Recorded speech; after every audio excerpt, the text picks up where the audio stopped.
Halo Bapak Ibu semuanya, berjumpa lagi dengan saya. Kali ini kita akan membahas tentang menyusun proposal PTK bab yang ketiga.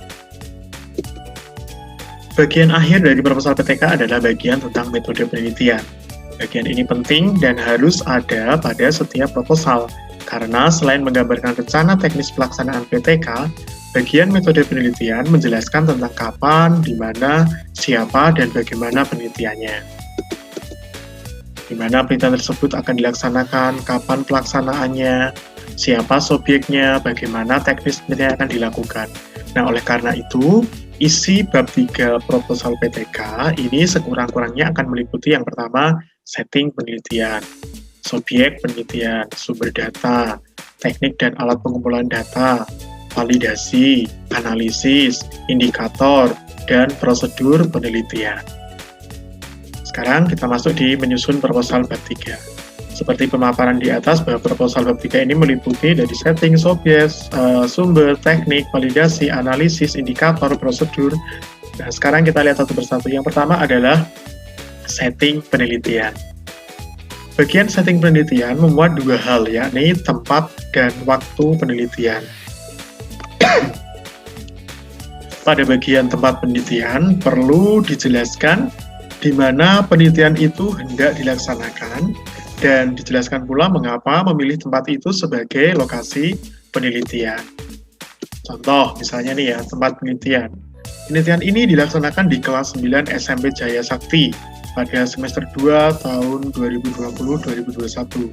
SMP Jaya Sakti di Jalan Merdeka, Kota Salatiga. Ini contoh aja ya Bapak Ibu. Waktu penelitian. Penelitian ini dilaksanakan selama 4 bulan, yaitu dari bulan Maret sampai dengan bulan Juni tahun 2021. Nah, ini tabel jadwal penelitian, jadi kita harus punya timetable seperti ini untuk memudahkan nanti jadwal penelitian tindakan kelas kita. Kemudian, subjek penelitian. Pada bagian ini harus dijelaskan siapa subjek penelitian. Nah, subjek penelitian adalah siswa di kelas ya, di mana masalah yang akan dipecahkan dengan PTK terjadi sebagaimana disebut dalam setting penelitian. PTK tidak menggunakan populasi atau sampel ataupun teknik sampling, karena dalam PTK populasi adalah sekaligus sebagai subjek penelitian. Contoh, subjek penelitian ini adalah siswa kelas 9 SMP Jaya Sakti pada semester 2 tahun pelajaran 2020-2021 dengan siswa sebanyak 25 orang yang terdiri dari 15 laki-laki dan 10 perempuan. Ini contoh saja ya. Alasan utama mengambil subjek pada sistem kelas 9 karena penulis merupakan guru mata pelajaran matematika di kelas 9. Ya. Yang ketiga, sumber data. Jenis data dalam penelitian dapat dibedakan menjadi data kualitatif dan data kuantitatif. Sederhananya, pada kuantitatif itu berupa angka-angka, ya, seperti nilai hasil belajar siswa. Sedangkan data kualitatif ini berupa kata-kata seperti catatan pribadi guru tentang siswa, hasil observasi, atau hasil wawancara. Contoh, jika rumusan masalah adalah apakah model pembelajaran problem based learning dapat meningkatkan hasil belajar matematika siswa kelas 9 SMP Jaya Sakti, maka sumber data yang utama adalah siswa di kelas yang bersangkutan. Sedang data yang dikumpulkan dapat berupa hasil belajar matematika, kemudian dokumen portofolio siswa, atau hasil kerja siswa pada LKS. Sedang sumber data yang lain adalah peneliti kolaborator. Yang keempat, teknik dan alat pengumpulan data. Dalam bagian ini, peneliti perlu menguraikan teknik-teknik pengumpulan data apa saja yang akan ia gunakan untuk mengumpulkan data. Peneliti juga perlu menjelaskan alat atau instrumen pengumpulan data apa yang hendak ia gunakan. Lalu, Mulyasa ini menyebutkan bahwa instrumen yang dapat digunakan dalam PTK antara lain tes. Yang pertama tes ya, instrumen untuk pengumpulan data, prestasi belajar peserta didik baik melalui tes, lisan maupun perbuatan. Ya. Kemudian yang kedua adalah skala sikap, instrumen untuk mengukur kecenderungan sikap peserta didik terhadap pembelajaran yang diikutinya. Yang ketiga, observasi, instrumen untuk mengadakan pengamatan terhadap aktivitas dan kreativitas peserta didik dalam pembelajaran baik di kelas maupun di luar kelas. Lalu yang keempat, wawancara, instrumen untuk mengumpulkan data lisan dari sumber data atau subjek penelitian secara langsung. Yang kelima, studi dokumentasi, instrumen untuk mengumpulkan data tentang peristiwa atau kejadian-kejadian masa lalu yang telah didokumentasikan. Yang kelima, validasi dan reliabilitas instrumen pengumpulan data.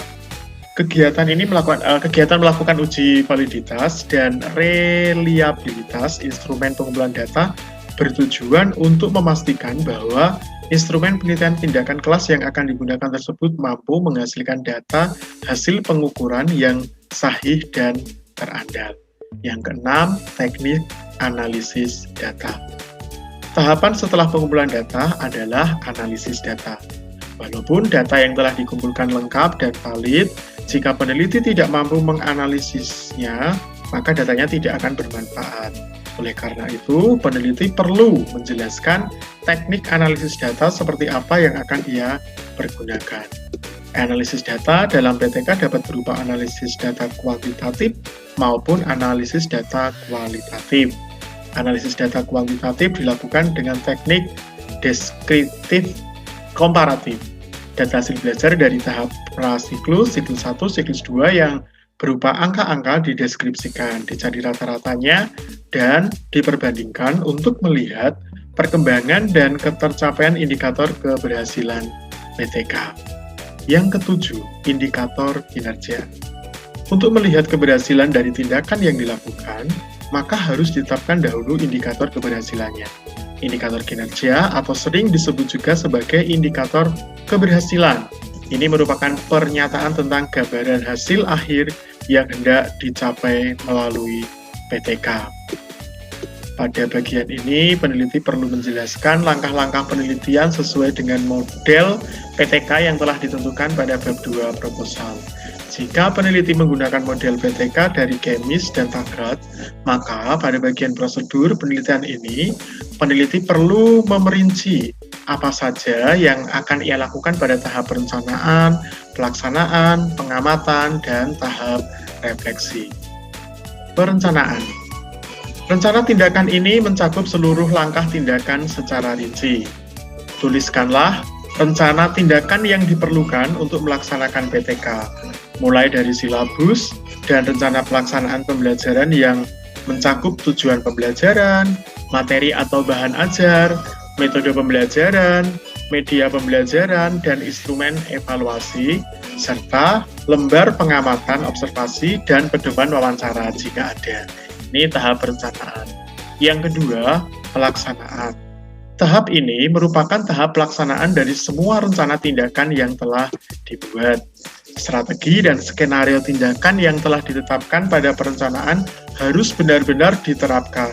Pelaksanaan tindakan PTK pada umumnya dilakukan dalam waktu antara 2 sampai 3 bulan, dengan jumlah siklus sekurang-kurangnya 2 siklus, agar dapat menyelesaikan sajian materi dari satu kompetensi dasar dari mata pelajaran tertentu. Kemudian observasi. Observasi ini dilaksanakan bersamaan dengan pelaksanaan tindakan. Dengan demikian, tahap pelaksanaan dan observasi berlangsung dalam waktu yang sama. Pada tahap ini, guru sebagai peneliti dibantu oleh teman sejawat yang bertindak sebagai observer, yang melakukan pengamatan dan mencatat semua hal-hal yang diperlukan selama pelaksanaan tindakan berlangsung, serta melakukan pengamatan terhadap pelaksanaan skenario tindakan dari waktu ke waktu. Yang keempat, refleksi. Pada tahapan ini, guru bersama teman sejawat peneliti kolaborator mengkaji secara menyeluruh tindakan yang telah dilakukan berdasarkan data yang telah terkumpul dan kemudian melakukan evaluasi guna menyempurnakan tindakan berikutnya. Melalui refleksi ini, guru dapat menetapkan apa yang telah dicapai dari PTK yang dilakukannya, apa yang belum dapat dicapai, dan apa yang masih perlu diperbaiki lagi pada pembelajaran berikutnya. Selamat belajar.